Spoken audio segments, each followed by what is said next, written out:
One time when I was in the temple in Seattle, Srila Prabhupada said, we have to infiltrate the academic institutions. He used the word infiltrate. He says this is where the intelligent class of men are going, because they can study all the different higher learnings, material learnings, and they can have some success in life materially.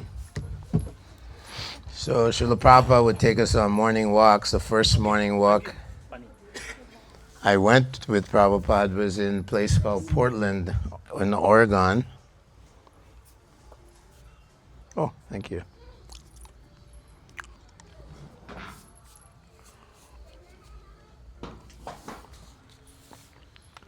And every morning walk, Srila Prabhupada would bring up the scientists. So we were walking in this park, and there was a frog in the water. Prabhupada said, so what is Mr. Frog saying today? He compared the scientists to frogs. They're sitting in a well, at the bottom of a well, and they're, how big is the universe? And they puff themselves up, and then they explode. So the scientists have assumed the seat of authority. Science is, the truth. But they've also claimed to know the philosophy of origins. They say, and it's simply their pure opinion, that life comes from chemicals. And so when Prabhupada would go on morning walks with Bhakti Swarup Damodar Maharaj, he was doing PhD chemistry in Irving, California.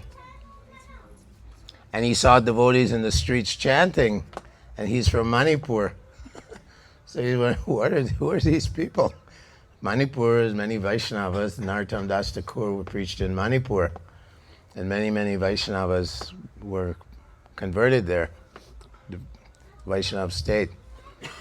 So he came to the temple and he saw all these young guys like me, completely like on fire, We were so, you can say, fanatic. We'd run out in the streets and just like, take this book, this is by the greatest person on earth, Bhaktivedanta Swami. We were mainly, we didn't know much about God or religion or Dharma or anything, but we were searching because we could see all the problems in Kali Yuga. And being in America, Canada, everyone wants to go there. But we saw so many pathologies, so many diseases there. Crime was high, divorce rates were high, mental health problems, so much mental health issues there, drug abuse and alcoholism, so many problems. Why is that? It's supposed to be most advanced place. So we were all young people disillusioned with the materialistic way, and we were searching, and Krishna brought Srila Prabhupada, Lord Chaitanya Mahaprabhu. He brought Srila Prabhupada to the West. Basically, if you all have a master's or PhD in chemistry, you know that chemistry is very, very difficult. And these atheistic, most of the professors in the universities in the West, they toe the line of atheism. That somehow or other, chemicals produce life, but they have no clue. In their laboratories, they're trying to make synthetic life synthetically. And there's, like I preach to the students, 4 building blocks that they know. There are 4 building blocks required for a living cell. A unicell, E. coli or something like this. Proteins, any chemist here? Carbohydrates or sugars, lipids, fatty acids, and nucleic acids. Those are the 4 building blocks of life. So, oh, in 1953, they had a Urey Miller experiment, and they produced some amino acids, which are the building blocks of proteins, which are the kind of like the working machines in the cell, are the proteins. But they've discovered that that was 53. That's 70 years ago almost, right? 70 years ago. They haven't been able to make any progress because the amino acids that support or build a functional protein in a cell, they're left-handed. Chirality. Most molecules are stereochiral. One side reflects the other side, just as when you put your left hand in a mirror, you see your right hand. However, in the cell, they require homochiral molecules, one-sided, left side, right side. The carbohydrates that hook the DNA together, the nucleotides, A, T, G, and C, those carbohydrates have to be right-handed. So they have no idea how to produce these things. Even the Nobel Award winners, a guy at University of Chicago, his name is Jack Szostak, he got a Nobel Award winner award for chemistry and so on. But he produced some carbohydrates, but then in the beaker he wasn't able to fish them out because there's so many other chemicals in there. So what these guys do is they'll phone up a lab that cleans up different chemicals. And these chemicals are usually derived from a natural source, a biosource. So they're cheating. We say you do it before abiogenesis, right? They say abiogenesis, origin of life.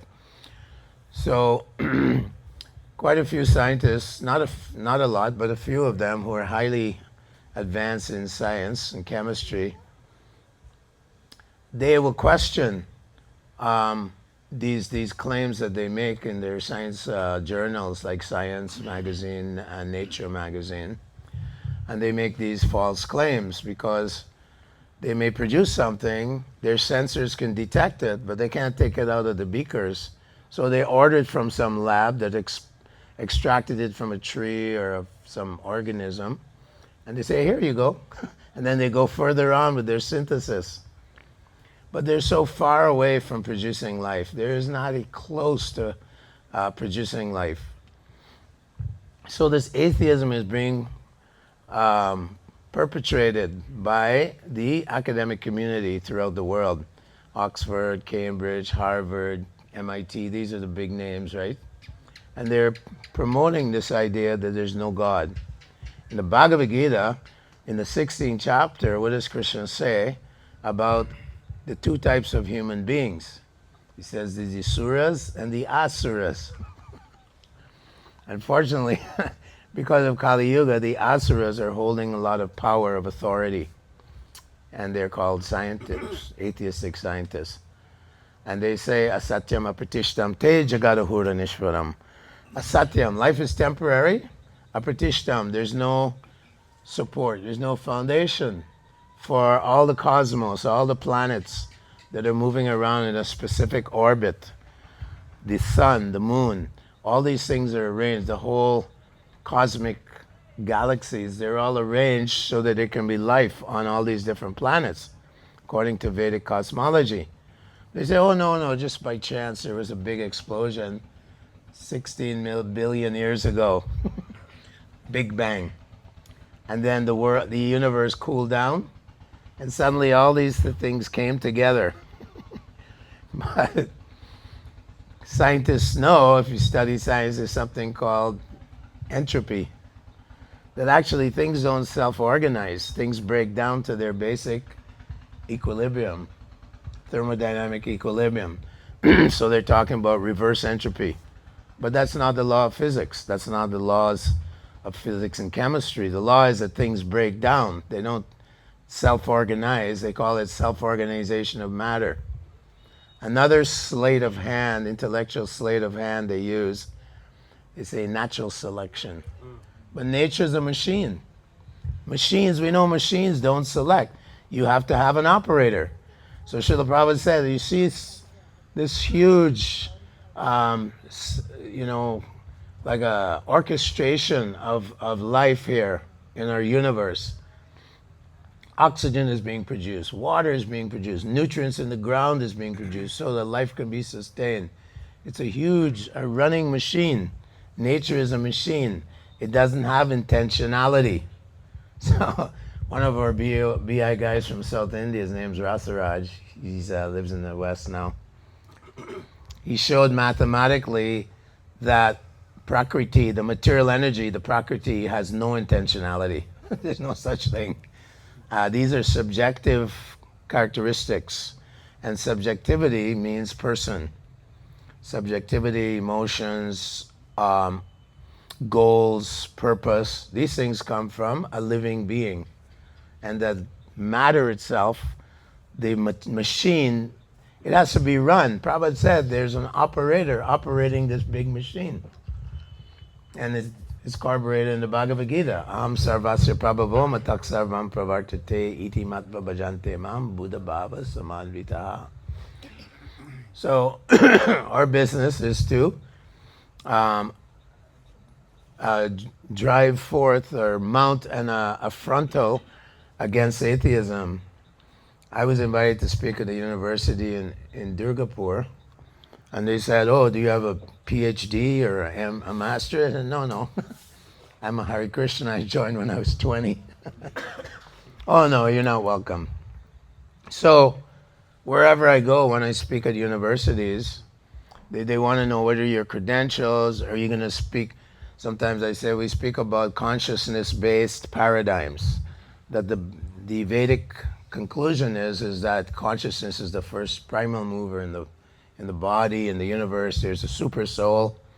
There's a soul and there's a super soul. And the super soul, Krishna, he says, Yatsarva Bhutani, Apashame Yoga Maishvaram, Bhuta Brinnacha Buddha. He says, I'm in every atom. Adantaracha Paramana Charanta Stam. And between the atoms. So he's running the show. Although he says, Bhuta Brinnacha Bhuta Sto, Mamatma Bhuta Bhavitaha, that although I'm running everything and I'm pervading all the atoms and in between the atoms and all the planets, I remain aloof from them. And Krishna, he says, Pashime Yoga Maishvaram. He has this mystic power. He's very mystic. And he has unlimited potencies, right? Sarvasya Shaktir Vividhaiva Shriyate Svabhavaki Jnana Balakriya Cha. That he can just by his will, all the universes are emanating from the pores of Karanadaksha Vishnu. Right? Yasyaika Nishvasita Katamatavalambyam. Jiveta Loma Vilasha Tadanandanata. That all these Brahmas in every planet are emanating with their little planets from the pores of Karanadaksha Vishnu, God. So Krishna is explaining in details the Brahma Samhita, all these literatures explaining cosmology. How did the cosmos come about? And what they discover, like Carl Sagan, a big cosmologist, he's not alive now, but he came to India and he said, it's quite a coincidence.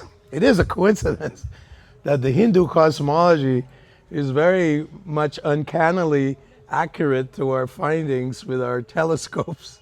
But it's just an accident. The problem is it's very politically and career-wise risky if you speak out against the atheistic scientists and say that the cosmos has a source, the cosmos has a maintainer, a sustainer. You might lose your career. It's happened many, many times. Some of our BI guys, Judah Karma Prabhu, paleontology, he wrote a book called The Hidden History of the Human Race. In that book, he showed that when they discover fossil evidence that rebukes or debunks the theory of evolution, Darwin's theory of life, then they usually filter it out and keep it in the back rooms, you know. Kind of a conspiracy. So they wrote this expose, and certain famous people in America made a documentary that this evolution theory is being repudiated by the fossil evidence. The fossil evidence is going against this idea that we have a common ancestor, and then gradually, by natural selection on genetic mutation, gradually, you got from trilobites, you got insects, blah, blah, blah, blah. And now you have humans at the top of the tree. But even with all their genetic engineering, all their multi-million-dollar laboratories, they haven't been able to take one species and make another species. Not even close. In fact, what they discovered by genetic engineering, for example, they did research with dogs. There's so many different types of dogs.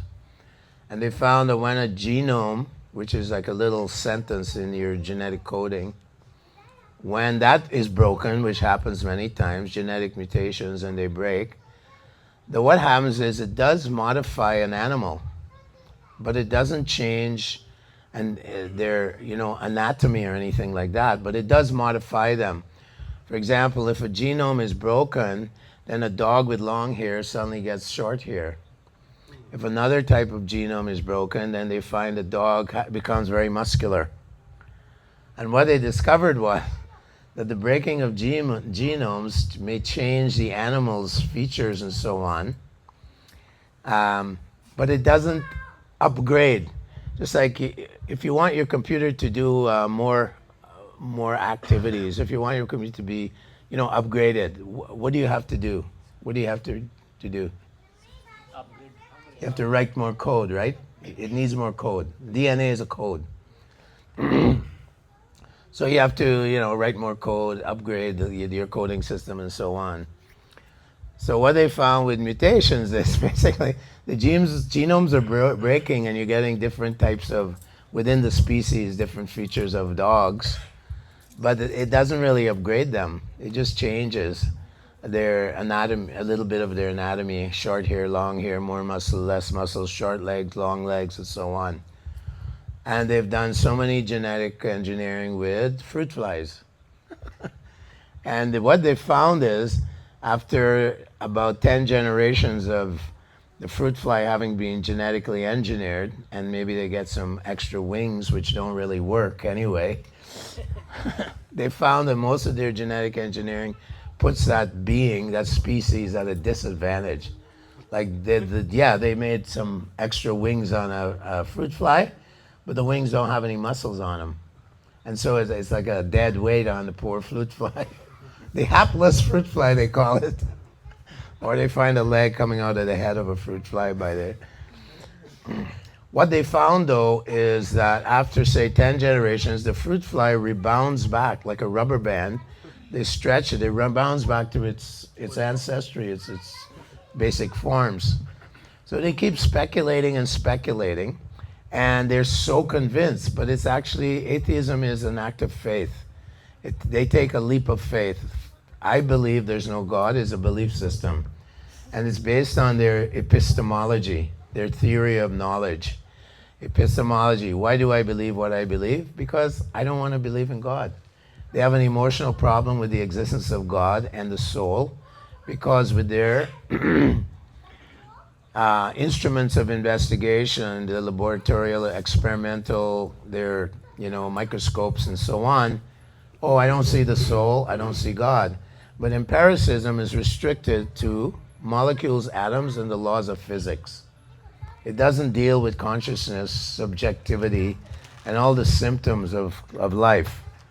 I met a Nobel Award winner in 1986 in Bombay at the Synthesis of Science Religion Convention, and it was attended by one or two Nobel Award winners and some Nobel nominees as well, and some big scholars from around the world.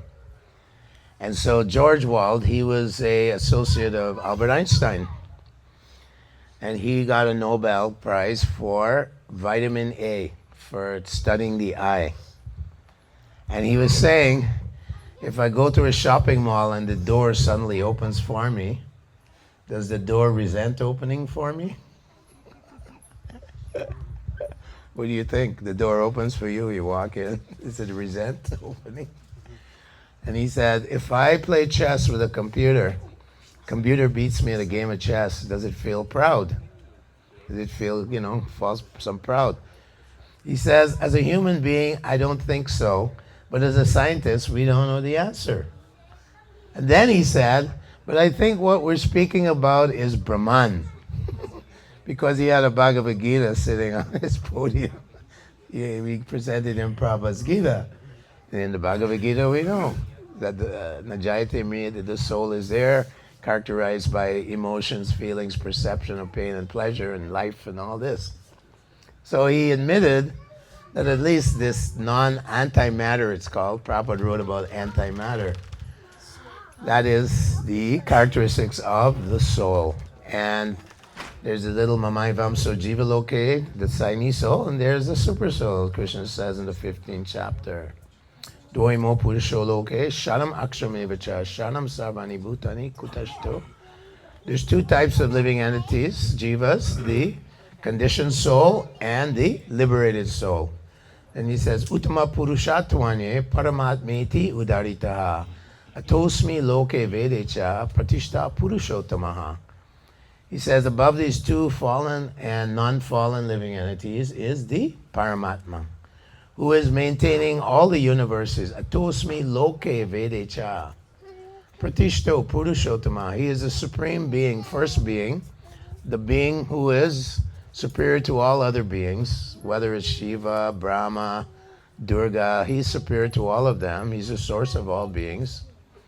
And so, this is the beginning of real knowledge. Krishna tells Arjuna, you're speaking like a pandit, but you don't know the difference between the living body and the dead body. So, this one chemist, scientist, he's very, very prominent scientist. And he said they're studying this, a little bacteria, E. coli, and then suddenly it dies. He says, we try everything. We try to spark it back to life.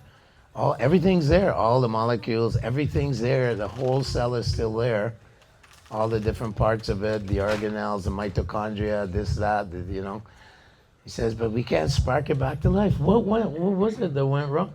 He believes in God, but he doesn't have much knowledge. He just knows that Jesus is the Son of God, he's a Christian. But he's extremely advanced in chemistry. One of the top chemists in the world. And he says, what is that? Is that the soul? So someone needs to go and give him a Bhagavad Gita. He studies the Bible very diligently, but they don't have sufficient information as is there in the Vedas. The Vedas is giving us so much more information that the soul is absolute. It's completely sarvupadi. It has no upadis, no false designations, male, female, demigod, animal, insect, whatever. Indian, American, African, none of that. This is upadi, right? So this is the highest knowledge, and this is the place where the Sankirtan movement started. This is where it all began, We're so fortunate to come here to the birth of the Sankirtan movement in Kali Yuga, and that God himself has appeared here, and with all his potencies. But of course in Kali Yuga, everyone is fallen. Even here in India, oh yes, I'll have non-veg. It's very clear in the Bhagavad Gita. It's in the mode of ignorance, right? And Prabhupada speaks about it. The whole Vedas says ahimsa paro dharma. So the Kali Yuga is influencing even here in Bharatvarsha in India. So much negative influence of Kali Yuga. But because the Vedic culture is the underpinning of society, Vedic culture, Brahmin culture, Vaishnava culture, the Vedic foundation. Can someone take care? I'm getting distracted.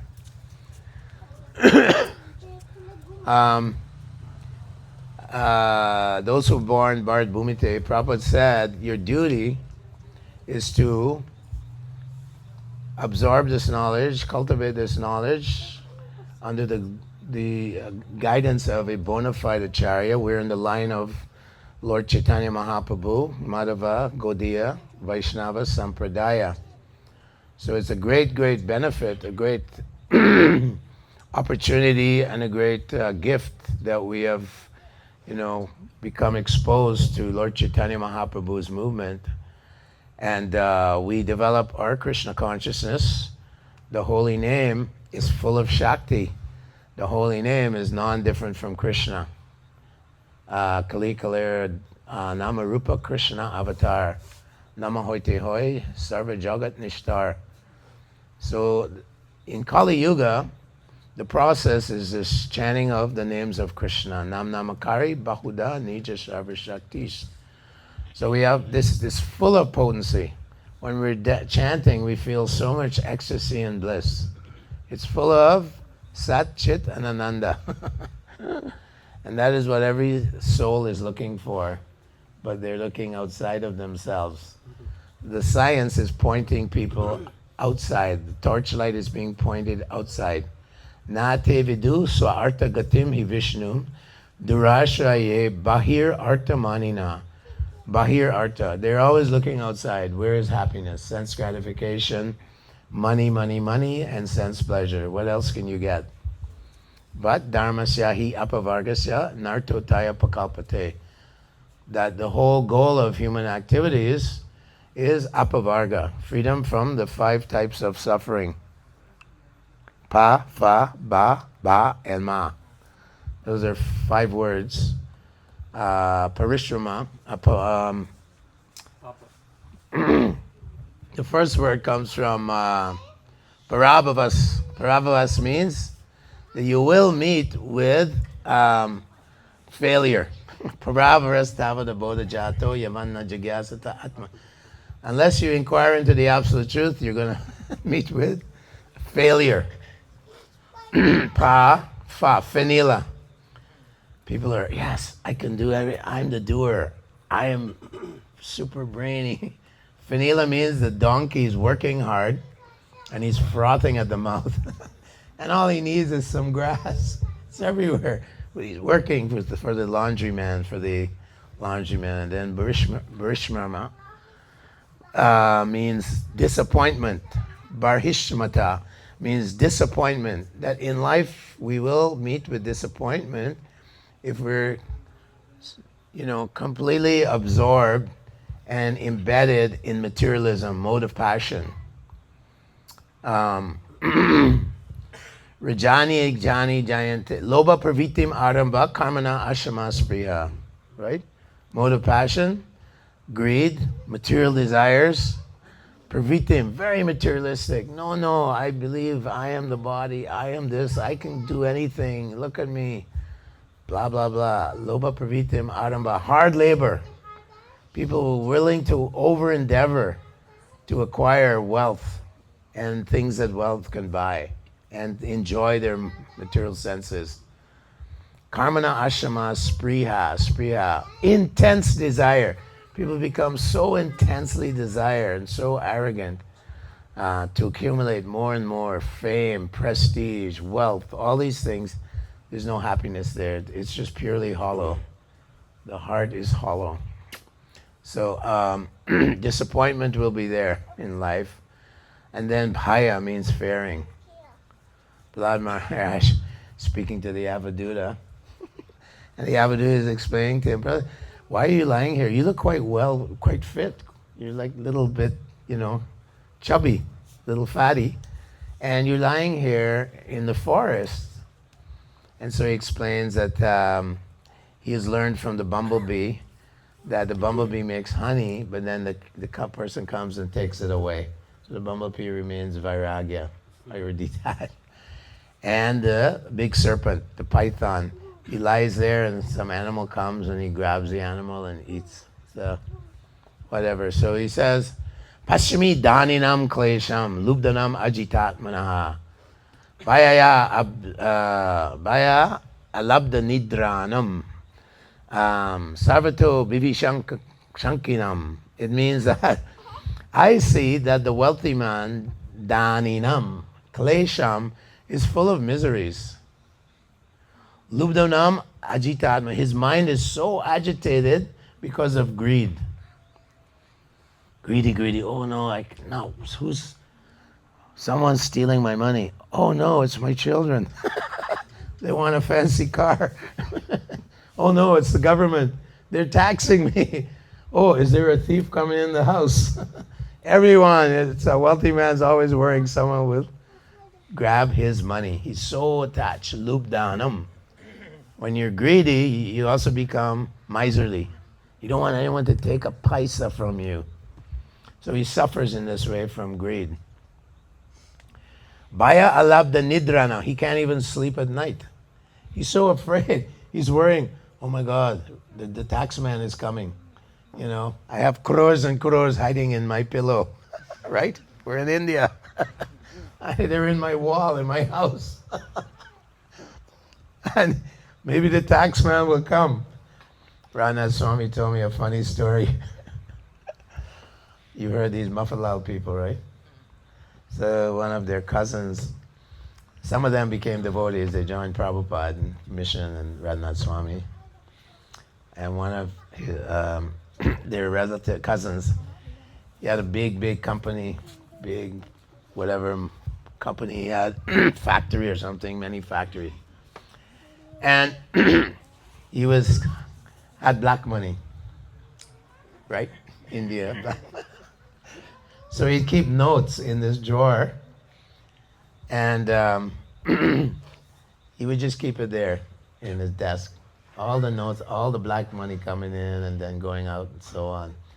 And the tax man came by surprise. He raided his company.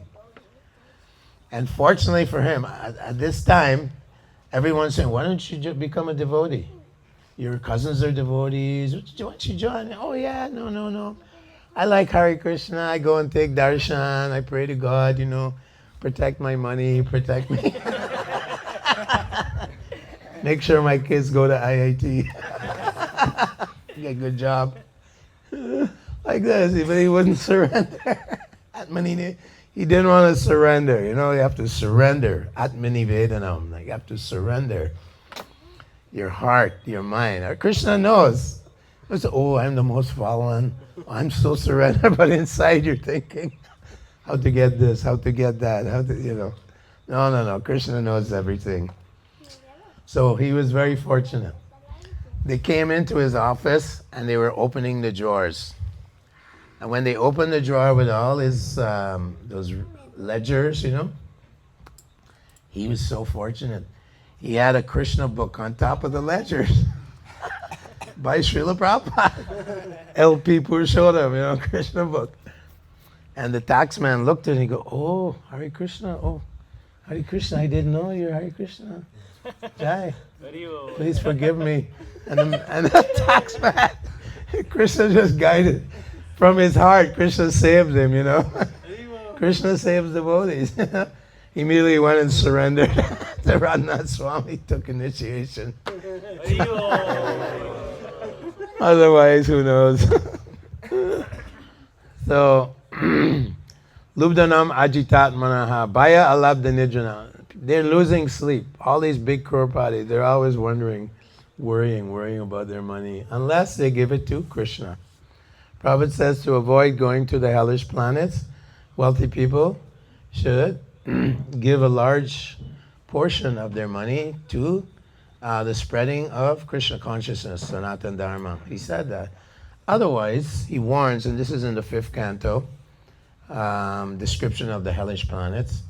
He warns that those persons who are very proud of their wealth, they also take birth in a place called Suchi Mukha, where the Yamadutas come and they have this body that they have to suffer with. Of course, it's suffering in a different way, it's a subtle way. And they stitch them up with kind of like a stitching machine. And they get stitched up. You can find it in the 5th canto. So, Chai Veda, how to go Chai Guna Vishaya Veda, There's 3 gates leading to hell. Kama, Krodha, Tata, Lobhas. Tasmat etam, Trayam Tyajat. That every sane man should give up the lust, then there's the greed, and there's the anger. So, the whole world is covered by this personality of Kali. And Parikshit Maharaj, the personality of Kali was captured by Parikshit Maharaj, who was a very saintly king, very exemplary king, Raj Rishi. And because Kali surrendered, he was beating a cow and a bull. He's beating the 4 legs of the bull, 4 legs of Dharma, beating the cow, mother of society. But he surrendered, so Parikshit Maharaj couldn't kill him. And where can I go? Where can I go? He said, not in my kingdom, but you can go wherever there's the hoarding of gold. So you go to America, you'll be there. Some of the IIT boys I preached to in the 80s, they live in America now. But they're devotees. They became devotees. I just explained to them that there's the material science, but there's also the spiritual science. And side by side, we have to cultivate both spiritual and material science.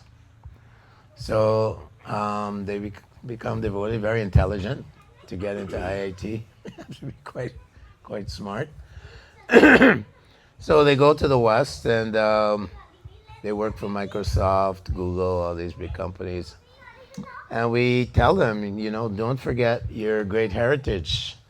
This is the greatest heritage on planet Earth. It's here. Prabhupada used to say Mahabharat. This was the capital of the entire, all the different islands, the 7 islands, Africa and Eurasia and Antarctica, and all was ruled by Maharaj Yudhisthira. He said there was only one flag. That was the flag of Bharatvarsh, of the Pandavas, the Kauravas, like that, the dynasties. That was 5,000 years ago and more. Great India. So when Prabhupada was interviewed in England, he said, what do you think, Swami? And Prabhupada said, well, you went to India and you stole all the jewels. All the diamonds and the gems from the royalty in different places. They took all the jewels back to England. Said, but you missed the real jewel. Said the real jewel that you didn't get was this jewel of Bhakti Yoga, this chanting of Hare Krishna. Hare Krishna, Hare Krishna, Krishna Krishna, Hare Hare, Hare Rama, Hare Rama, Rama Rama, Hare Hare. When Lord Chaitanya came, he brought many of the cowherd boys and gopis with him. And the Gur Gunodesh Dipika is a book written by Kavi Karnapurna. He is the son of Shivananda Sena. They're all incarnations of various Nityasiddha devotees who came in Dwapara Yuga with Krishna. Like Tunga Vidya, the gopi, she is Prabhupada Saraswati, who is a great devotee of Lord Chaitanya, who was born in South India. He was part of the Sri Sampradaya, but then he joined Lord Chaitanya. And his nephew was Gopal Bhatta Goswami, the son of Chandrasekhar, who was a brother of Prabhupada Saraswati. And Chandrasekhar ended up in Varanasi, where Lord Chaitanya met him. And Gopal Bhatta we know as one of the 6 Goswamis. And he was up in, Nepal at the Gandaki River, taking 12 Shilas. And he would put them back in the river, and then they would jump back in his bag. And then eventually he was thinking, when he was in Vrindavan, oh, I'd love to worship Krishna. I have shalagram, but I'd like to worship Krishna. So the next morning when he woke up, Radha Raman ki! So these are all wonderful mystic things that happened 500 years ago here in this area, in India, in Jagannath Puri. So many wonderful mystic things happen. So Chaitanya Mahaprabhu, when Krishna comes, he comes with his whole entourage. The sages of Naimisharanya, they ask Lord Ram, we'd like to experience Madhurya Ras. Conjugal love, the highest love is the love between Radha and Krishna. Krishna's Ladini Shakti potency, and Krishna wants to taste that ecstatic love. That love that Radha has is unsurpassed, unparalleled, second to none. That is his potency, Ladini Shakti, in the form of Radharani. This Madhurya Ras, the most sweetest relationship, the most sweetest divine love. And so Krishna, wanting to taste this love, appears as Chaitanya Mahaprabhu. Sri Krishna Chaitanya, Radha Krishna, Nahi Anya. Radha Bhava Suvaliti, Suvilata. That Lord Chaitanya Mahaprabhu is in the complete mood. He wants to taste this ocean of ecstasy. And it begins by chanting the Hare Krishna Mahamantra. Everything is there in this Mahamantra. So in our daily activities, we must know that the most important element of Bhakti Yoga is focusing on our chanting of the holy name. Haridas Thakur, Namacharya, Lord Brahma entered into the body of Haridas Thakur as well as Prahlad Maharaj. When Lord Chaitanya was sitting at Srivasangam here, he sat on the asan, Sringasan, and he manifested his Virat Roop, Mahaprakash form. And then he was calling, Haridas, come here, you're so merciful. When they were beating you in 22 marketplaces, I was sending my chakra from Vaikuntha, Sudarshan chakra. But your prayers for these constables was so powerful, chakra couldn't penetrate and kill them all. He said, you are so merciful. Your prayers are so powerful that it kept Sudarshan chakra at bay. He said, you are so merciful. You're praying that all their sins would be forgiven and that Haridas Thakur would take the burden of those sins and go to hell. Let them go back to God. Let them develop their love for Krishna. Paras, Dukkha, Dukhi. Prahlad Maharaj, he says, Sochetato vimukasa chetasa indriyartam. Please, Nrsingadev, don't offer me any. Nrsingadev said, you can have the whole kingdom. Hiranyakashipu, he conquered all the demigods. All the demigods were conquered by Hiranyakashipu. Kinnaras, Apsaras, Gandharvas, Kimpurushas, Yakshas, all the different Nagas. Everyone was conquered by this demon, Hiranyakashipu. He conquered the entire universe. And Nrsingadev killed him and said, you can have your father's kingdom now. Enjoy the whole universe. Prahlad says, I'm not a businessman. That's not what I want. He says, my only lamentation, Sochetato vimukasa chetasa indriyartam, maya sukaya. The more we love Krishna, the more there is prema bhakti in our hearts, then the more we pine for the suffering of all these souls. We see how they're suffering.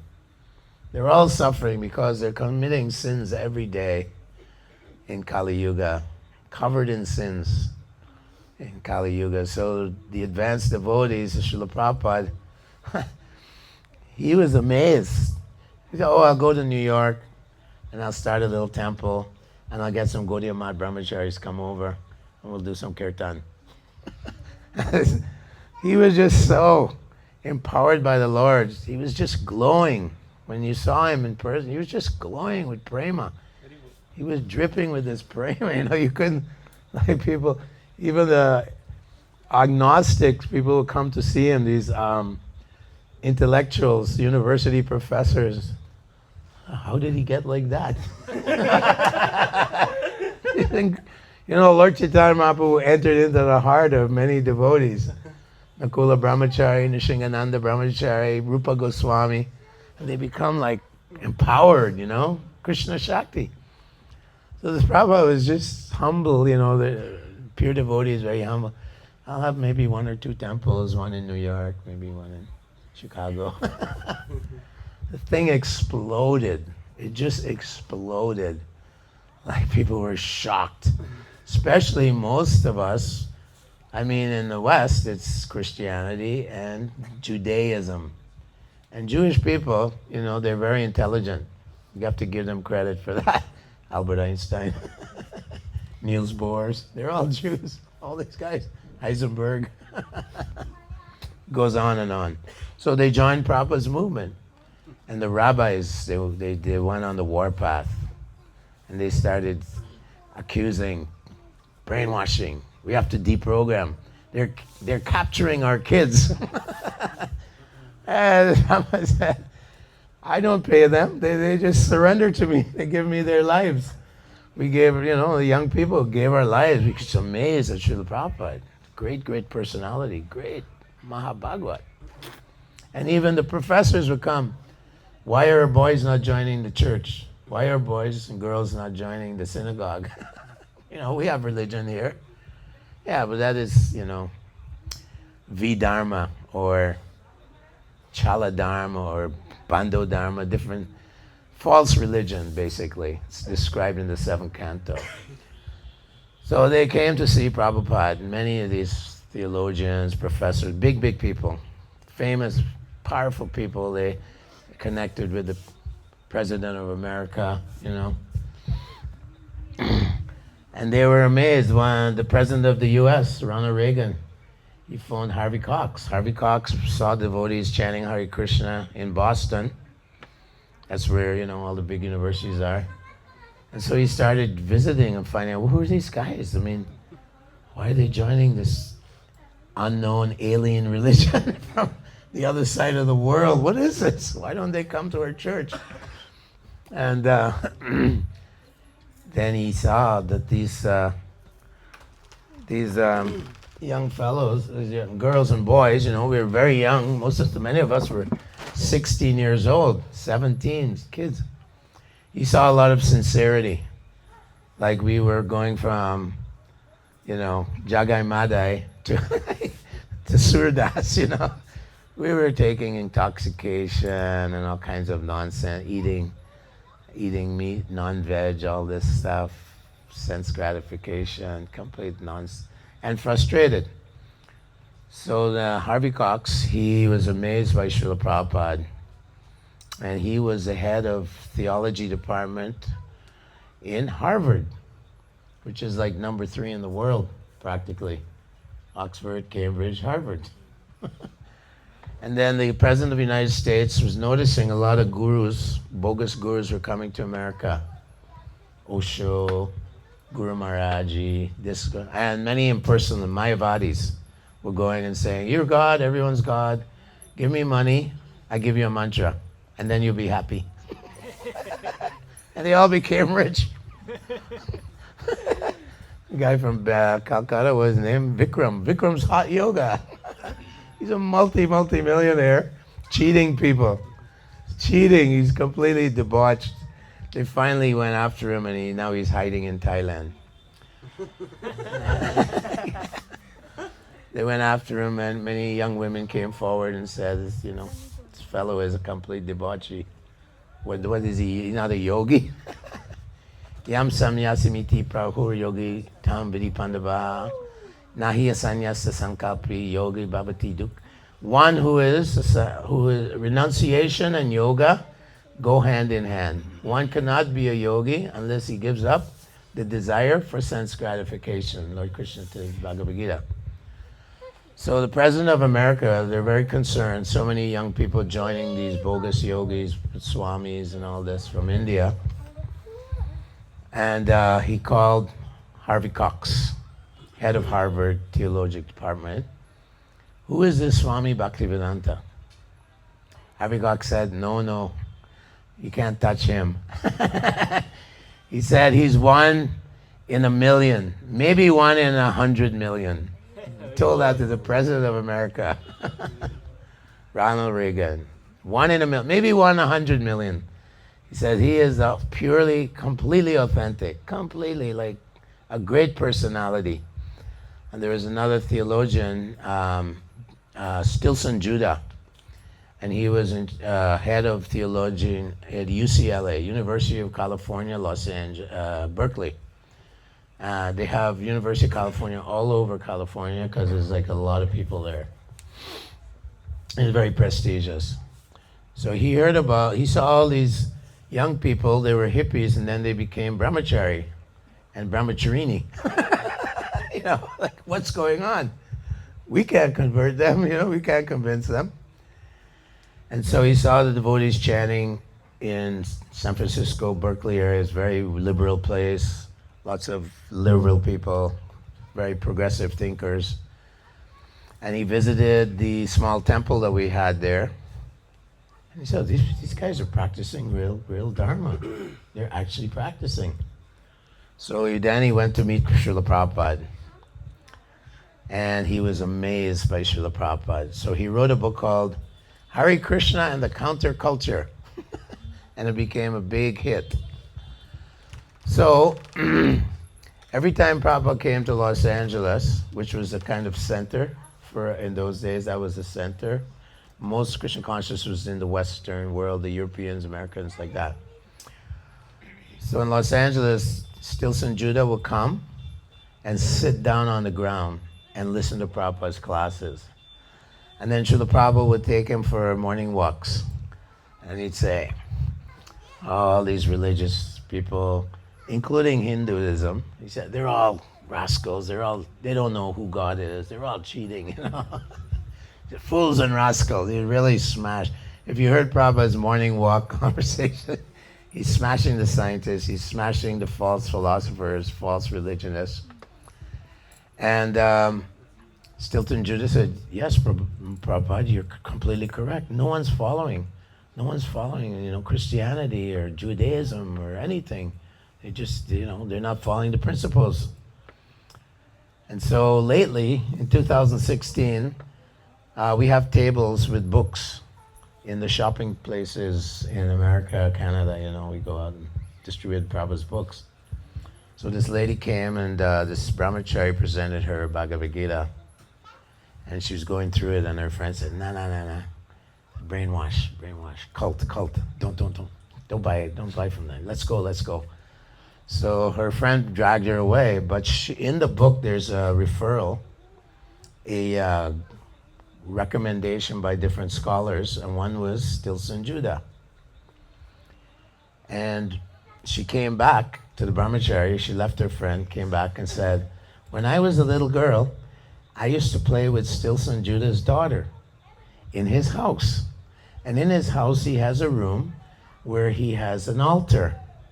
And he's a Christian theologian. He has Jesus Christ, he has Mary, the mother of Jesus, and Joseph, the father of Jesus. He has the cross, you know, all the Christian stuff.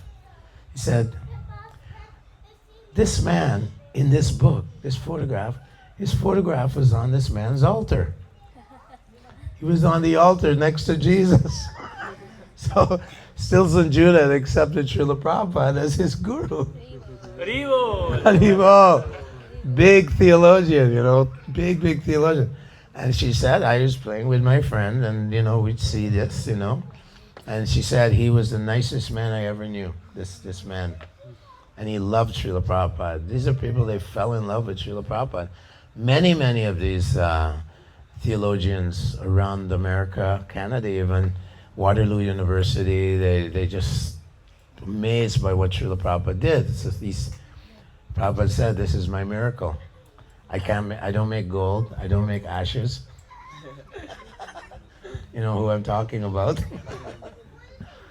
One God man went to the West and he says he's Sai Baba incarnated and he's producing some gold. You know, it's complete cheater, complete bogus. But Prabhupada said, my miracle is these thousands of people became completely surrendered to Krishna and the teachings of Lord Krishna. Very amazing phenomena. So, Kali Kalir Dharm Harinam Sankirtan Krishna Shakti Vinane. Lord Chaitanya will empower us all. We felt very empowered. We used to go in the airports in America and distribute books all over America, because they have this rule in America. The First Amendment is freedom of religion.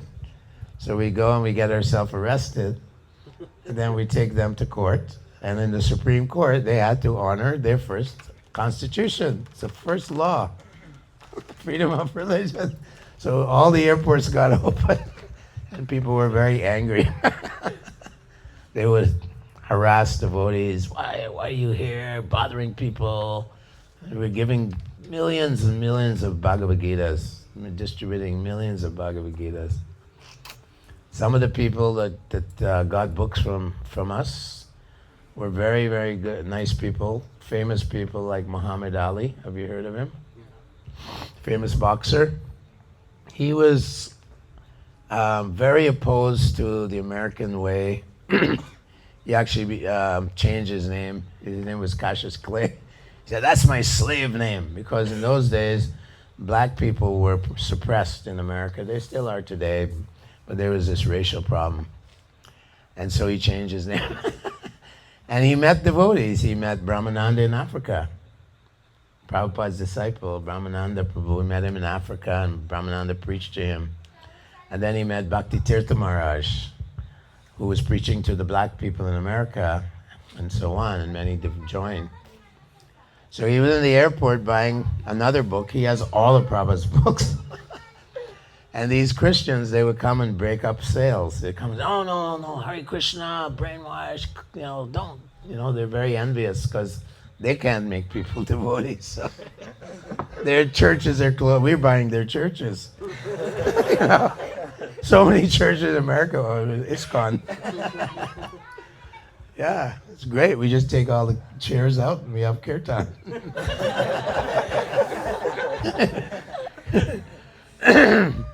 In Los Angeles, when we bought the church there, the boy said, but Prabhupada, the Christians might become offended that we're chanting Hare Krishna. They think we're crazy, we're idol worshippers, whatever they say, I said, okay, you can put Jesus next to Radha Krishna. Put a little picture of Jesus, no problem. He always wanted to appease everyone. He said, you can even leave the chairs in. But we said, no problem. We want to do kirtan. So took chairs out. Like this. We bought churches all over America because they were closing. So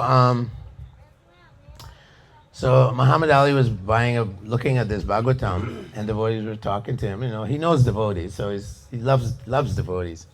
And the Christians came, oh, listen, Muhammad, no, don't. They're brainwashing. They're blah, blah, blah. And Muhammad Ali said, who are you talking to? I'm the champ. You can't talk to me. I'm the champ. He said, I made $30 million last year. What did you make? And they said, no, these guys are of the devil. They're of Satan, they worship idol. And Muhammad said, you don't even know who you are. Do you know who you are? You're not the body. Do you know that? And he started preaching Bhagavad Gita. Chapter 2. Yeah, your body's dying every day. You don't even know who you are. Well, why? You can't preach to me. You don't know who you are. Like this, he knew that he was not the body. And he loved devotees. And one time he had a famous coach. What do you call them? They coach the fighters, the boxers, and so on. He was a famous man. Huh? Manager, coach. His name was DiMaggio. He was Italian American. And he came to the airport, and devotees recognized him and said, oh, hi, Mr. DiMaggio, take a few books. He goes, oh, no. He says, my whole boxing camp, Muhammad Ali's camp, was near the airport in Chicago. He said, the whole camp is full of these books. He said, every time Muhammad comes through the airport, he buys a few of these books. They're all over. Every single corner of our camp where we train boxers is full of these books. So like that, we distributed books to many people who were famous people, and they many of them were very nice, like movie stars and just famous kind of people. They They would go through the airports a lot, and they would get books. Many of them were very, very nice. They would give nice donations. So that whole Prabhupada was really stressing book distribution, prasadam distribution, harinam sankirtan, and science preaching. He formed the Bhaktivedanta Institute. So when you finish your education, you can use your education how to debunk the atheists. And they have discovered so many things which goes against atheism. The complex nature of the cell, for example. DNA is nothing but code system, right? Coding. It's 4 letters, right? ATGC. And when you have, just if you have letters, say you have a bunch of letters, you throw them in a pot and you make a primordial soup. That's what they call it, primordial. They don't self-organize. You might get like a couple of one-syllable words. But the DNA is so advanced. I mean, every cell has millions and millions of these letters in each cell, which instructs the cell to make things like proteins and so on, nanomachines. So obviously, now that they discovered that the cell is not just like full of hemoglobin, just like jello, that it has all these nanomachines, all these different parts to it. They're always working, constantly working. Things are going on constantly, all the time, repairing, producing, all kinds of stuff based on the coding. So who's the coder? You write code for your computer, for computer science. It always comes from a mind. Code comes from a brain, from a mind. It's abstract. It's not just the nucleic acids that are telling the code. They have to be organized so that they carry information. And that has to come from an intelligent source. So we say intelligent design. That's Krishna. And he says in the Bhagavad Gita, Sarva Yonishi Kuntiya Murtiya Sambhavantiya Desham Brahma Mahadyonir Aham Bija Pradapita. So he's the one that wrote the coding for each species. And they said, oh, no, by chance. So they worked out the probabilities that from just a primordial soup 4.5 billion years ago, you could get organized cells that have life. And the probabilities based on their calculations with the supercomputers was 1 in a trillion chances. It's like looking for a needle in a cosmic haystack, they said. If you threw a needle into the universe and then you want to find it, the probabilities are practically 0. No, but it happened. We got lucky. It's all a blind faith. They say we're blindly faithful. But no, prakshaksha vagamam dharamyam shishukam kartam. We experience from within the experience of transcendental ecstasy, the experience that God is present within us, right? By chanting Hare Krishna and following these. It's a science. So they're the ones that are have blind faith in, we're naturalists. We're neo-evolution, all this nonsense. And they're misguiding the entire world. They are misguiding. So Prabhupada had a great, he targeted these scientists. He would, at every turn, he would really criticize them. That they're cheaters, they're bluffing, they put it in all the textbooks. Oh yeah, evolution, Darwin, and it's all lies. They know that evolution has been debunked by all the fossil evidence, by complex nature of the cells, the DNA. Now they discovered information within, so much types of information, operating systems within the cell. It's not simple, like Darwin thought. And the more they learn, every year, the goalposts move further and further away from them producing life. But in order to get grants, they have to continue with their lies. And they have to be, even if they know, oh my God, this obviously isn't the way it happened. They can't say it out loud or else they'll lose their tenure. They'll be crushed, they'll be ostracized. So thank you very much. Hare Krishna. We have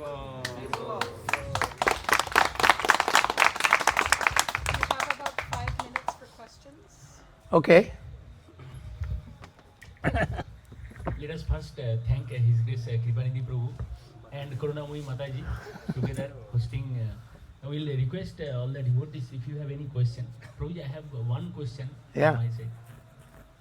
Prabhuji, when Srila Prabhupada was present and then in America this preaching was going on like a wildfire.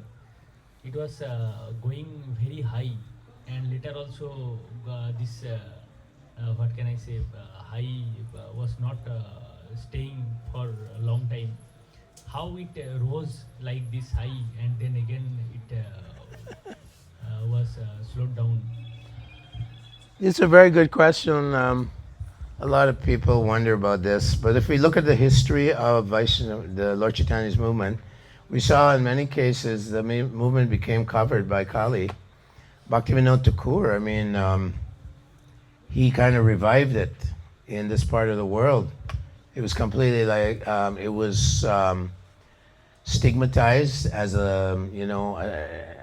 like a Appa Sampradaya. It was stigmatized as a cheap, materialistic kind of sex movement and so on.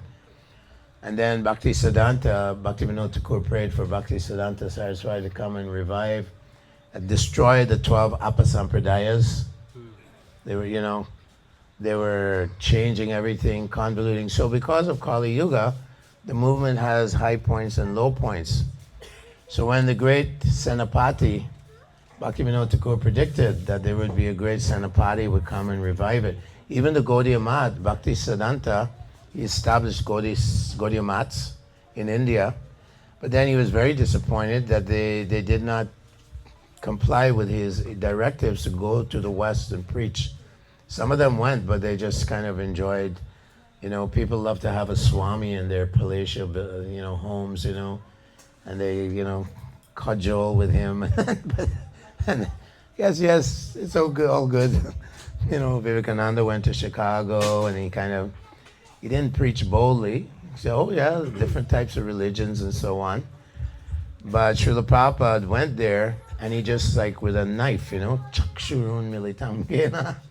He cut through the ignorance and the misconceptions that is present in India even. Like when Lord Chaitanya was present in Navadvip, all the Smarta Brahmins were against him. They complained to the Kazi. So this atheism and this anti-bhakti yoga has been going on historically. So Srila Prabhupada is a great force empowered by Lord Chaitanya. And he was predicted by Bhaktivinoda Thakur, and his presence on this earth planet was something phenomenal and great. In fact, the Beatle George Harrison, who was his disciple, wrote a song, "Here Comes the Sun, Here Comes the Sun, it's all right, everything will be okay." And I mean, this person was hugely famous, very wealthy, everything was there, but he knew that this was not satisfying, and he wrote many songs. He met Srila Prabhupada. Prabhupada was very, very humble with him, not that, oh, become my disciple. He never asked him. Many of these swamis, oh, a rich disciple from America, oh yeah, yes, come, I'll give you mantra and diksha, Prabhupada wasn't like that. He said, I did not come here to take, I came to give. So in Prabhupada's absence, Prabhupada writes that when the great acharyas disappear, chaos ensues, problems ensue. So after Prabhupada left, most of us were kids when we joined. Most of us were hippies. We were breaking all the principles of Dharma. We weren't born in pious Hindu family. Vegetarian, worshiping God, God fear, whatever. You have so many good samskaras. So after Prabhupada left, there a lot of problems, so many fall downs by persons who Prabhupada left in charge as leaders, and they had problems. Because growing up in the West, you're brainwashed into sense gratification, drugs, enjoy your senses, nothing else. That's going, status quo in the West. So being frustrated with that, we joined Srila Prabhupada, and we knew. I realized personally, being in university in the West, I was university in Toronto. The girls are after you. I was thinking, there's got to be more to it than this, There's not like a pious situation where there's an arranged marriage, Nothing like that in the West. It's all about nonsense, sense gratification, alcohol, drugs, gun. And I see students going in Canada and the US, I preach to the Indian students, a lot of them have just become westernized. Alcohol, smoking, but some of them take it seriously and they come to the temple and they become devotees. So not all, but many become westernized, demonized. So anyway, the leadership, the oldest devotee was, Prabhupada left in 77, the move started in 66, that's 11 years. The oldest devotee from the West was an 11-year devotee. I'm a 54-year devotee. So Prabhupada created this movement, and it's still growing. But as when you're in a leadership position and people are worshiping you, it's very, very dangerous. And if you're not very qualified, you will have problems in your spiritual life. So it requires a lot of trinata pisanicha naturore vasishnona amani namana dena. That is the most important verse you could ever learn in Krishna consciousness, because the bigger they are, the harder they fall. Hubris and nemesis. And that happened. And many of the leaders the Prabhupada appointed had big problems, fell down, committed, so many bad things. But Krishna says, apichet sudaracharo, that even if they commit abominable activity, they're still considered saintly and so on. So because Prabhupada went to the most degraded place in the world, it's very degraded there, morally, ethically, very degraded, and pulled the most fallen people, because Lord Chaitanya is Patita Pavana. He wants to help the most fallen, Jagai Madai. Over there, everyone's Jagai Madai. They have no sattvic life. There's no very little sattva gun. Prabhupada, when he arrived at the Commonwealth Pier in Boston on the ship, why did you bring me here, Krishna? These people are covered by Rajagun and Tamagun. There's no sattva gun. Very little, tiny. So Prabhupada got us very kind of degraded kind of kids, so we're really searching. We were searching because we knew there's no happiness. Big house, big car, divorce rates are high, all kinds of conflicts going on. We see, it's there, demoniac qualities. Dambo darpo bimanascha kroda paryushame vicha agyana chabijatasya parta asurim sambhava. Krishna said in the Bhagavad Gita, false pride, arrogance, conceit, harshness, anger. These are qualities you see in the West. People are covered by tamagun, rajagun. However, because people are suffering so much, you preach to them and they become devotees. So that time was during the war in Vietnam against communism, this big war, and all these young people who were sitting, swimming pool in the backyard, $1 million house, they have their own car, they're 16 years old, drinking Coca-Cola. Suddenly get a letter, you have to go to Vietnam. What? Come on, I'm in Swargaloka. Put them in a plane, they just throw them out the plane, Okay, go down there and shoot some communists. That's what it was like. Every day on the news, young people your age were coming in body bags. Every day, people were being killed, young men.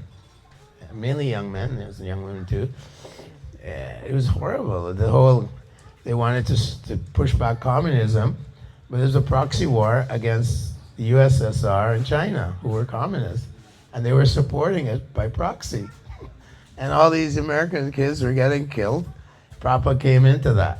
And he came, and also the black people were starting to want their civil rights. That was also a problem. So at that time it was hugely turmoil, social turmoil in the West.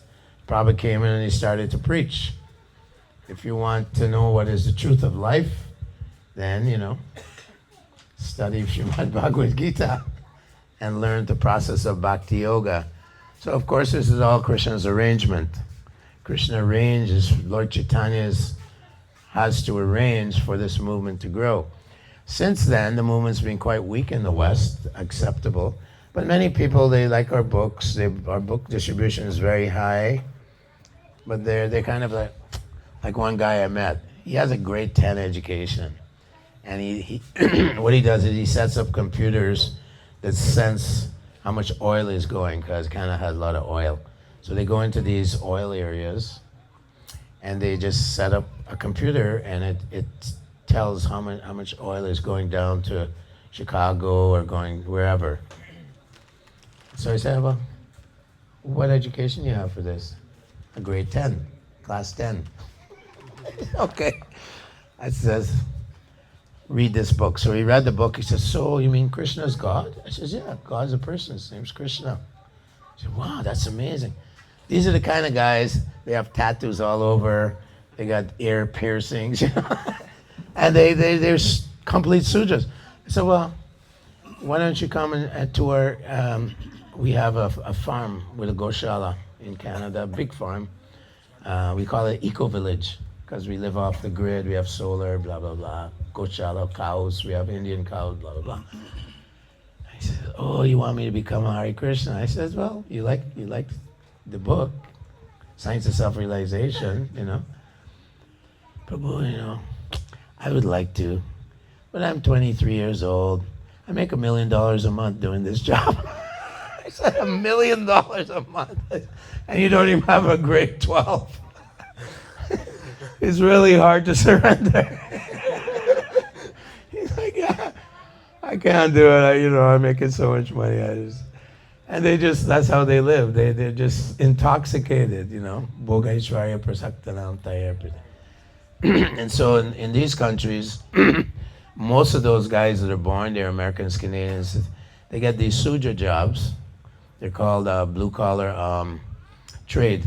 They're called skill traders. They learn something, some kind of, setting up a computer, plumbing, and they're all millionaires. So then they have to bring in people from India and China. All the doctors in India, most in Canada and US, a lot of them are from India because they're highly educated. They have intelligence. So this is the situation. Now Trump's angry. How come the Indians are so successful? Indians comprise 1% of the American population, and they pay 6% of all the taxes. And all their kids go to university and get higher education. So the white people start wondering, like my devotee from IIT Delhi, he's a multi-millionaire. He had the PhD in chemistry. He has 250 white guys working for him. They're all engineers. 250, his company. And he says the problem is Indians are so successful there that the Americans are getting jealous. Why are they so successful? Well, they're Sanatan Dharmis. They have some samskaras. They have good brain, and they're using their brains for material things. But when they go there, we preach to them: don't forget your heritage. This is the greatest culture in the world. So that's what's going on. So now Trump has stopped, trying to stop the what are they called? H-1B or something. Yeah, because the Americans are going, what's going on here? These Chinese and Indians. You go to Harvard University, it's Chinese and Indians, and they're highly successful. But we say, that's okay, but don't forget Krishna. That's all. Become a devotee, be Krishna conscious, and you go to these countries, you can be wealthy and so on, but there's no happiness in just wealth, So surrender to Krishna. Keep shelter. Okay, the prasadam's here, and it's time to Honor Prashant. Yeah? One. Okay, I'll try to be real quick on it. Hare Krishna Guruji. Spiritual science is so powerful. Hare Krishna. Thank you. Spiritual science is so powerful. That is a question. Is This spiritual is my science- question. So how atheistic science is dominant over spiritual science? Speak a little slowly, your accent's really... He's saying that spiritual science is very powerful. How material science sometimes is overpowering the spiritual science. Why people accept atheistic science in Kali Yuga?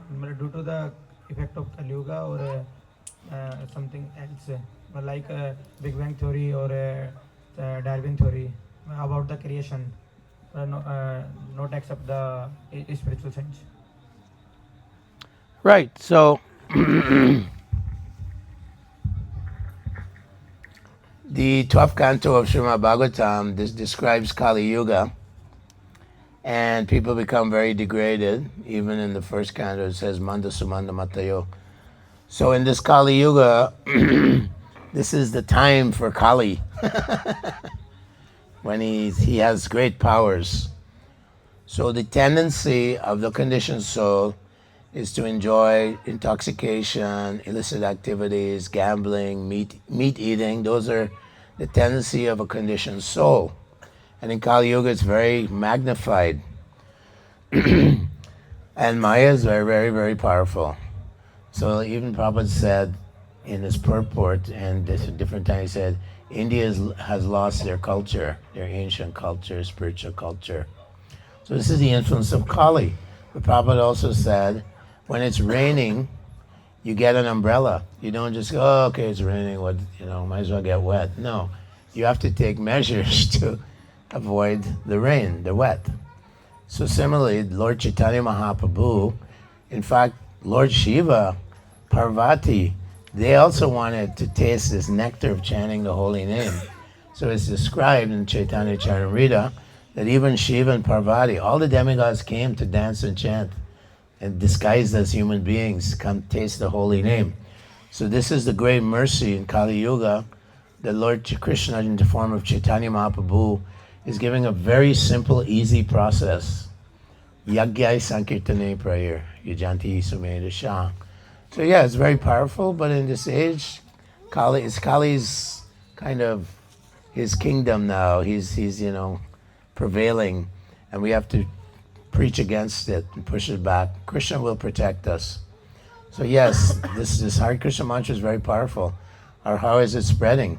You go to Russia, there's hundreds and thousands of devotees in Russia. Even in China, Gopal Krishna Maharaj, who I grew up with in ISKCON, because he joined in Canada, Montreal, he told me that underground Hare Krishna in China is very big. He said people are joining every day in China, but it's all communist, right? So people are intelligent, and they're trying to get these answers to their questions, So it is growing. Not so in America, it's kind of leveled off in North America and Europe, but it's still going on. Many Indians who saw us in the streets in the 70s, they became initiated. They went there. They were PhDs, doctors, engineers. And they came to the temple because you're going to miss your culture.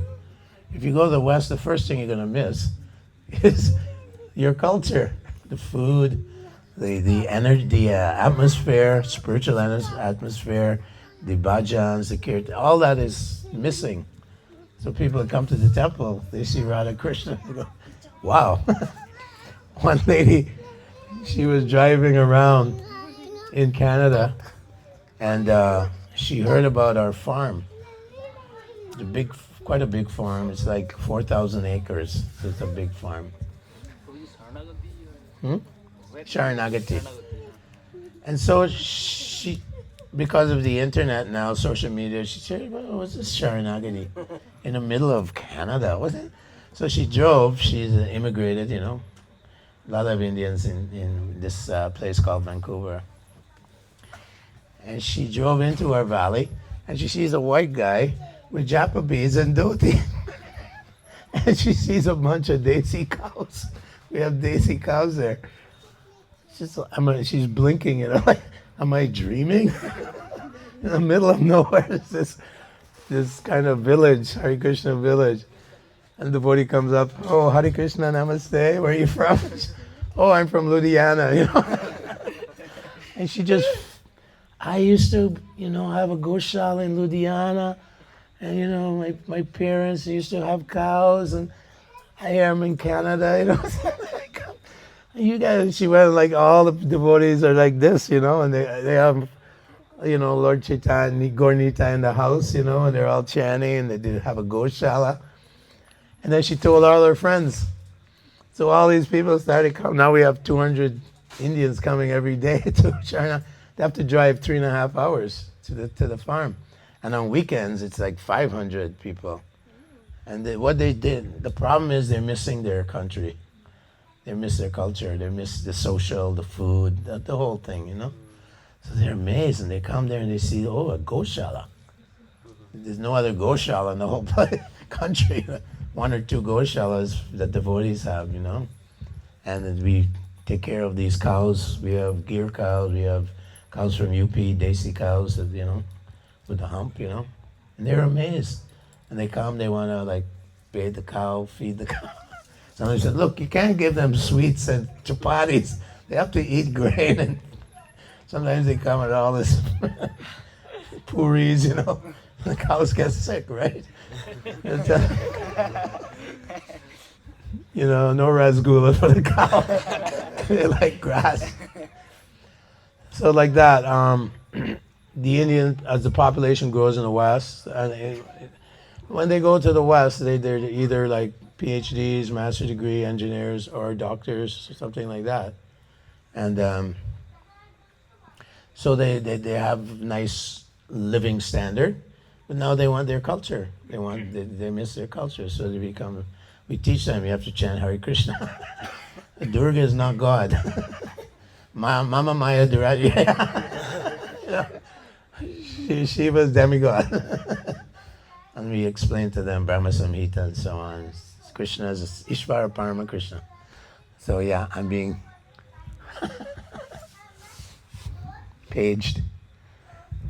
I have a lot of, definitely IIT crowd, lots of questions. Hare Krishna, Prabhuji. This will be, the last one, and then maybe after Prasad we can continue. My question was that what is the link between gross matter and spiritual matter, and how do we find it? Yeah, that's a very technical question.